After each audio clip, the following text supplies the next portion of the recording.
بہت ساری عورتیں پریشان ہوتی ہیں کہ ہمارا خاوند گھر والا ہمیں خرچہ نہیں دیتا۔ سب سے پہلے تو میں ان کو کہنا چاہتا ہوں کہ آپ کی بیوی ہے، آپ کو خرچہ دینا چاہیے۔ تو جو مائیں بہنیں میری اس بات کو سن رہی ہیں، میں آج آپ کو ایک وظیفہ بتانے والا ہوں۔ اسے ذرا آپ غور سے سن لیجئے گا، بڑا زبردست وظیفہ اور عمل کے ساتھ۔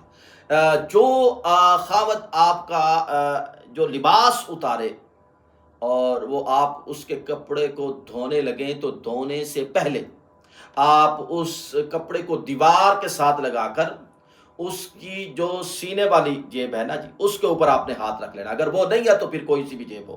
اور خاص کر آپ کو پتہ ہے کہ یہ کس جیب میں پیسے زیادہ رکھتے ہیں، اور آج کل خامد اکثر و بیشتر جو ہے وہ شلوار والی جیب میں زیادہ پیسے رکھتے ہیں۔ بہرحال جو بھی آپ کے ذہن میں ہو، آپ نے دیوار کے ساتھ لگا کر اس کپڑے کو اس کے اوپر ہاتھ رکھنا ہے، اور درود پاک پڑھنے کے بعد آپ نے یا رزاق یا فتاح کی پوری تسبیح پڑھ لینی ہے، اور انشاءاللہ العزیز آپ دیکھیں گے 11 دن کے بعد آپ کو وہ خرچہ کیسے دیتے ہیں۔